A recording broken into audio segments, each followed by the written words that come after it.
Bonjour chers téléspectateurs, bienvenue sur la chaîne de CGB 24 TV Universelle et surtout en ce qui concerne notre émission Œil sur la politique. Aujourd'hui nous avons reçu M. Sostin Samba que vous connaissez déjà et donc nous allons parler un peu de la situation politique du Congo actuel parce qu'aujourd'hui c'est le deuxième jour de la désobéissance civile. Alors M. Sostin Samba, j'aimerais d'abord vous dire bonjour. Bonjour monsieur. Alors quelles sont les nouvelles? Écoutez, mais on ne peut pas dire que tout va bien au pays. Les nouvelles sont très mauvaises. Et comme vous avez su le dire dans votre introduction, c'est le deuxième jour de la désobéissance civile. Cependant, ce que nous sommes en train d'observer sur le terrain dépasse même l'entendement humain. Et c'est catastrophique ce que nous sommes en train d'observer aujourd'hui. Mais il y a, parce que j'étais un peu en train de naviguer sur Internet, dans le site des gens de la mouvance présidentielle, mais on vous reproche un certain nombre de choses, vous l'opposition. On vous dit que, ils disent que le pouvoir en place vous accuse que vous ne maîtrisez pas trop bien la définition de la désobéissance civile, parce que la désobéissance civile n'incite pas à la violence. C'est-à-dire c'est en fait une désobéissance qui doit être pacifique. Mais aujourd'hui, ce qu'on voit à Brazzaville, c'est autre chose.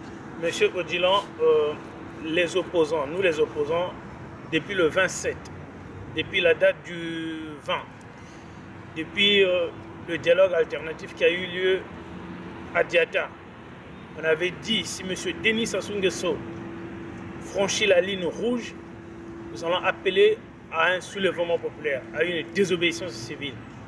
C'est quand même normal que les gens de la mouvance présidentielle, donc les ministres, les députés, whatever, tout ce qu'on peut dire, les journalistes, et qu'ils disent que l'opposition ne comprenne pas la notion de désobéissance civile, tout simplement parce qu'ils ont poussé cette opposition, ils ont poussé la population à agir ainsi. Parce que la désobéissance civile devrait se faire pacifiquement. Nous avions regardé dans des images et nous avions reçu des appels de ceux qui sont à Brazzaville. La population a commencé à affluer vers le lieu de la manifestation, c'est-à-dire le boulevard Alfred Raoul, mais pacifiquement, puisque cette opposition-là n'avait pas, la population n'avait ni armes blanches, ni des pierres avec eux, ni des armes. Mais on a observé la police de M. Jean-François Ndengue qui commençait à lancer des bombes lacrymogènes via un hélicoptère. Alors, un peuple aujourd'hui qui veut aller manifester ses droits pacifiquement, vous envoyez toute une armée, les militaires, les gendarmes, les policiers, pour aller mater ce peuple-là.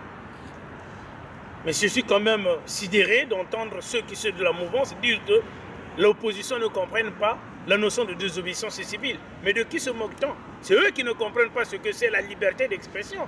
Ils ne comprennent rien du tout. Mais, pourquoi est-ce que ces manifestations En fait, cette désobéissance civile, on le constate depuis plus dans les quartiers sud du Brazzaville. On ne voit pas Congo, Makelekele, Bifiki, Kinsongi et autres. Monsieur Odilan, merci d'ailleurs de le mentionner. Et si nous avions accepté de venir sur les locaux de vos chaînes, si nous avions accepté de passer cette interview dans CGB 24, c'est tout simplement pour marteler cela. Éventuellement, nous avons vu la population du sud du pays, c'est-à-dire Makelekele, Bakongo, Diata, Gangalingolo, tous ces jeunes, toute cette population s'est levée comme une seule personne pour dire que non, nous ne voulons pas le référendum, nous n'allons pas partir au référendum, nous n'allons pas voter. Mais chose curieuse, nous avions vu à Talangaï, à Mikalu, les gens sont peinards. Voilà pourquoi je dis ceci. Monsieur Mathias Nzan, Monsieur Okombi Salissa, arrêtez de gayer la population. Vous n'êtes pas des stars d'Hollywood. Soit vous êtes opposants, soit vous voulez vous comporter en musicien ou en star de musique. Alors, là, nous avions vu, comme vous l'avez souligné, M. Odilan, à Talangaï, à Mikalu, les gens sont tranquilles. Et alors que à Makelekele, à Bakongo, nous avions vu des soulèvements, les jeunes sont descendus dans la rue, les commissariats ont été brûlés. Et nous n'avons pas vu cela à Talangaï, ou à Mikalu, ou en Kombo, où réside M. Okombi Selissa, où réside M. Mathias Nzan. Alors de qui se moque-t-on? Soit ils sont des opposants, soit ils sont de mèche avec Sassou Nguesso. Il est grand temps qu'ils disent à la population, je ne suis pas opposant. C'est tout assez simple quand même, je pense. Aujourd'hui, nous avons appris que certains leaders politiques ont été arrêtés. Moi, je ne sais pas quelles sont vos impressions. Est-ce que vous n'avez pas peur de cette situation-là? Est-ce que c'est un échec ou pas? C'est vraiment pas un échec. Parce que tout ce que M. Denis Sassou Nguesso est en train de faire actuellement à Brazzaville, ce sont des intimidations. vouloir arrêter les opposants. D'ailleurs, c'est anticonstitutionnel. Et il n'est plus le président de la République, puisqu'il a aboli les institutions de la République. La Constitution n'existe plus. Ça veut dire que Sassou Nguesso non plus n'est plus président de la République. Ce rarissime au XXIe siècle de voir des comportements barbares comme ceux que nous observons aujourd'hui à Brazzaville, les opposants être arrêtés, M. Clément Mirassa, Mario Michel et Ouango ont été interpellés, mais ils ont été relâchés. Cependant, je répète ce que j'ai dit tout à l'heure, soit vous êtes opposants, soit vous êtes des stars d'Hollywood. Donc arrêtez de vous comporter en star d'Hollywood. Monsieur Odilon, faisons un peu l'histoire. Nous avions vu au Burkina Faso avec Thomas Sankara, nous avions vu dans des grandes révolutions du monde, les opposants ou les révolutionnaires ont payé de leur prix, de leur sang même, pour pouvoir sauver le peuple. Mais ce que nous sommes en train de regarder aujourd'hui à Brazzaville, ce que nous observons, nous étonne. Cette opposition-là, donc les Mathias Nzon, les Okombi Salissa, peinards tranquilles chez eux avec leurs femmes et les enfants, ils demandent à la population de sortir dans la rue. Moi je pensais que Okombi Salissa est un guerrier puisque c'est un guerrier. Il ne faut pas qu'on se le cache. Okombi c'est un guerrier. Il a conduit le front 400 à Poto-Poto, celui qui était là au front même. Aujourd'hui, pourquoi il ne veut pas faire un front à Sassou Nguesso? Pourquoi il ne demande pas à la population? Pourquoi il ne se met pas debout, devant, et conduire cette désobéissance civile comme a fait le Thomas Sankara? Mais parce qu'il n'y a pas très longtemps, parce que... Lumumba a payé le prix, Lumumba est mort à cause de cela. Alors pourquoi M. Mathias Nzon se cache chez lui? Mais est-ce qu'en dehors des autres opposants, ceux qui ont lancé la désobéissance civile, est-ce qu'il y en a quelques-uns qui sont devant, c'est-à-dire... Il n'y en a pas qui est parti devant et nous sommes aujourd'hui déçus. Nous sommes déçus de cette opposition-là. Ce sont des profito-situationnistes, d'autres opposants, ce sont des opposants de circonstances que je les appelle. Parce qu'un vrai opposant qui veut vraiment le bonheur de son peuple devrait être debout, devant, pour conduire la désobéissance civile. Donc ils arrêtent de faire du fanfarisme ou de stars d'Hollywood chez eux dans la maison avec leurs femmes et puis vous appelez le peuple à la désobéissance civile. Ça ne marche pas. Mais à qui avez-vous aujourd'hui confiance en ce qui concerne les pays occidentaux? Parce qu'au niveau de l'Occident, en France par exemple, il y a eu une manifestation contre ce référendum, mais la manifestation a été interdite. Et vous, à vous entendre parler, vous et d'autres opposants, vous dites qu'on doit faire confiance au président Barack Obama, à M. Hollande. Mais aujourd'hui, M. Hollande vient de tourner sa veste. M. Hollande vient de dire que chaque chef d'État a le droit de convoquer la population, c'est-à-dire d'appeler le peuple au référendum pour... Monsieur Odilon, il se peut que M. Hollande n'a vraiment pas lu la constitution du Congo-Brazzaville. Il est certes vrai qu'un président de la République a les prérogatives de convoquer un référendum. Mais dans le cas échéant de ce qui concerne le Congo-Brazzaville, Sassou Nguesso n'a pas le droit, puisque la Constitution ne lui permet même pas d'organiser un référendum. Donc si M. Hollande fait l'avocat du diable, tout simplement parce qu'on lui a promis des barils de pétrole. Et nous, aujourd'hui, nous pensons que les États-Unis ont un mot à dire. Hier, c'est cette même France-là avec Jacques Chirac qui a ramené Sassou Nguesso au pouvoir. Et aujourd'hui, M. Hollande, n'ayant pas lu la Constitution du Congo, puisqu'il ne maîtrise pas la Constitution du Congo, et peut-être qu'on lui a promis des barils de pétrole. Il dit qu'un président a le droit d'organiser ou d'appeler un référendum. Oui, mais dans le cas du Congo, Sassou Nguesso n'a pas le droit d'organiser un référendum. Il a bondi l'article 10 et l'article 3 de la Constitution qui n'ont rien à voir avec l'appel au référendum. Qu'est-ce que vous allez faire aujourd'hui? D'autant plus que ça paraît comme une sorte d'échec un peu partout. Ce n'est pas un échec vraiment. Oui, c'est vrai que ce n'est pas un échec, mais à partir du moment où un président comme François Hollande, c'est vrai que ce n'est pas le roi du Congo, ce n'est pas un président du Congo, la destinée du Congo appartient au peuple congolais, mais lorsque vous avez déjà... Le Congo est un État souverain. Monsieur Hollande a le droit de s'exprimer, peut-être par rapport aux affinités et à la fraternité qu'il a avec M. Denis Sassou Nguesso, mais ce n'est pas un échec, parce que le peuple aujourd'hui est déterminé à finir avec M. Denis Sassou Nguesso. Et d'ailleurs, l'opposition qui hier a travaillé avec cette même personne-là, donc en l'occurrence Denis Sassou Nguesso, doit comprendre une chose. Sassou Nguesso ne comprend que le langage de la force. Aujourd'hui, M. Okombi Salissa, il a avec lui une base. Qu'aujourd'hui, si Okombi se lève et se met debout, la base va le suivre. Qu'il arrête de se cacher chez lui. Mathias Nzon, parfait choléra, aujourd'hui, il a une base. Aujourd'hui même, je vais vous faire une confidence. Je vous annonce, vous avez l'exclusivité d'entendre ce que je veux dire. dans les jours à venir, nous allons observer une alliance MCDDI-CNR. Le CNR du révérend pasteur Ntoumi, le MCDDI, va en finir avec le pouvoir de Sassou Nguesso. Voilà pourquoi vous avez vu, dans le sud du pays, nous nous sommes levés. Dans le sud du pays, nous disons non. Au nord, nous disons non. Mais nous voulons que les Okombi et les Mathias nous en sortent dehors. Est-ce que c'est une alliance politique? Ça va être une alliance politique, politico-sociale et militaire. Parce que M. Sassou Nguesso ne comprend que le langage de la force. Et M. Ntoumi Frédéric, le délégué général, avait dit lors de son dernière interview qu'il n'accepterait jamais le changement de la constitution ni ce référendum. Et Sassou Nguesso d'ailleurs, en 1997, avait dit la même chose. Quand la démocratie est violée, les démocrates ne doivent pas l'accepter. Aujourd'hui, on le lui dit. On lui dit la même chose. Quand la démocratie a été violée, M. Sassou Nguesso, nous n'allons pas accepter. Voilà pourquoi, aujourd'hui, le révérend pasteur Ntoumi va se lever, va conduire cette population en connivence avec le MCDD de Guy Price Parfait Kolela. Nous allons nous mettre debout pour barrer la route à cela. Ça va être dur, hein? Parce que est-ce que vous pensez que la population, il y a la population est prête aujourd'hui. Nous avions vu le 27, la population était en ébullition. La population n'attendait que ces leaders politiques-là aillent en avant. Mais ce qu'ils n'ont pas fait. La population, le 20, a démontré ça. Et même pendant la CAN. Mais pourquoi est-ce qu'on ne constate pas les mêmes événements au niveau du à Oyo, à Infondo, à Ouesso et tout simplement. Pas seulement tout le sud du Congo. Tout simplement parce qu'aujourd'hui, hier, les ex-combattants, il y en a qui travaillent avec M. Ndengue, les Satu, les Syriaques, les Caradines. Il y a beaucoup d'ex-combattants aujourd'hui que M. Ndengue entretient. Ils leur donnent l'argent, c'est eux qui font la merde dans le sud. C'est eux qui créent tous ces événements dans le sud. Le peuple du sud, le peuple Congo, c'est un peuple pacifique.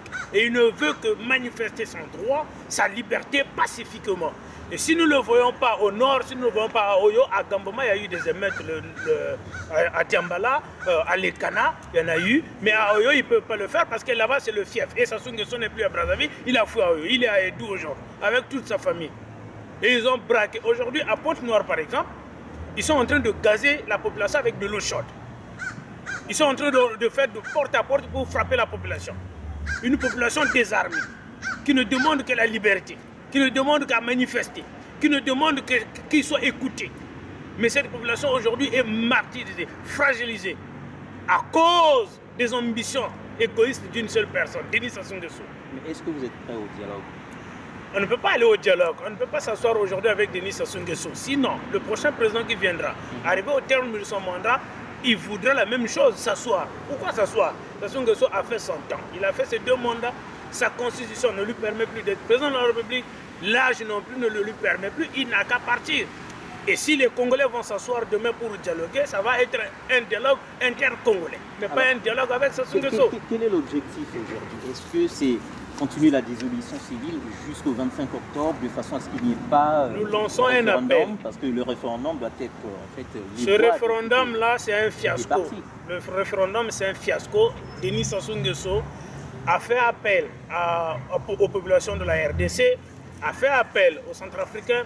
Denis Sassou Nguesso a fait appel aux Maliens, aux Sénégalais pour bourrer les urnes le 25 octobre. Voilà pourquoi nous disons l'opposition, ces opposants là, ceux qui s'autoproclament opposants, qui sont à Brazzaville et qui se cachent dans leur maison, qu'ils sortent. Parce qu'aujourd'hui, nous sommes le 21. Dans 3-4 jours, ça va être le référendum. C'est maintenant que nous devrons arrêter ça. Il ne faut pas qu'on aille jusqu'au 25. Parce qu'une fois dépassé cette limite, même si c'est 2 personnes qui sont parties dans les urnes, Sassou Nguesso va faire croire à ses homologues, à la France, il va faire croire à l'opinion internationale que les Congolais ont voté oui, alors que c'est une tricherie. Mais le constat est simple, si tout le sud du pays est dans l'abhorrence de la dissolution civile, ça veut dire que c'est juste la partie nord du pays qui va faire le référendum. Exactement, et on ne peut pas les considérer, puisqu'on ne peut pas considérer un résultat qui sort d'une partie du pays, alors que l'autre partie, par exemple, du pays ne veut pas voter. Deuxièmement, le fichier électoral a été truqué. Les opposants, nous avions dénoncé cela. Les listes électorales n'existent pas au Congo. Et ce que nous avions demandé, les conditions que nous avons mises en place, ça n'a pas été accepté. Alors, sur quelle base allons-nous partir au vote le 25? si ce n'est qu'une tricherie et une volonté égoïste du dictateur Denis Sassou Nguesso. Il faut que ça s'arrête. Ben, on vous accuse aujourd'hui d'avoir truqué des photos parce que les photos qui ont été envoyées à RFI, il y a eu en fait un trucage des photos de Ouagadougou. Est-ce qu'on peut encore faire confiance aujourd'hui à toutes les photos? Il n'y a pas eu de trucage. C'est vrai qu'il y a certaines photos qui sont vraies. Les trucages, c'est le pouvoir en place qui le fait. Parce que les images que nous avions vues de leur manifestation du 10 n'ont pas été les vraies images. Sassou Nguesso va à Kinkala, on nous montre des images truquées. Tout ce que vous avez vu, RFI, TV5, France 24, ils ont montré les vraies images du Congo-Brazzaville.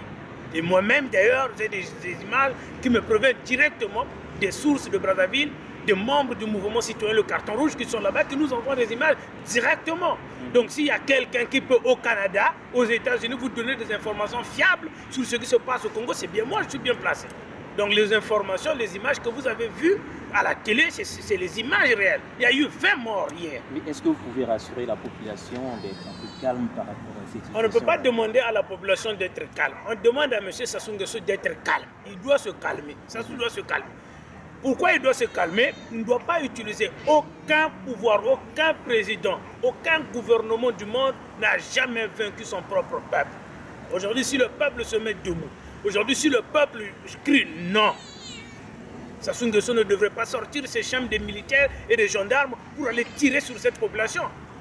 Et la population internationale, la Commission européenne, la communauté internationale, regarde et observe le massacre que Sassou Nguesso est en train de perpétrer aujourd'hui. Alors nous disons stop, il faut stopper le massacre. C'est maintenant. Parce que demain, si cette même population essaye d'avoir des armes dans les commissariats, on va dire que la population... Au fait, mais monsieur, ça a déjà commencé, monsieur Odilon, Sassou Nguesso veut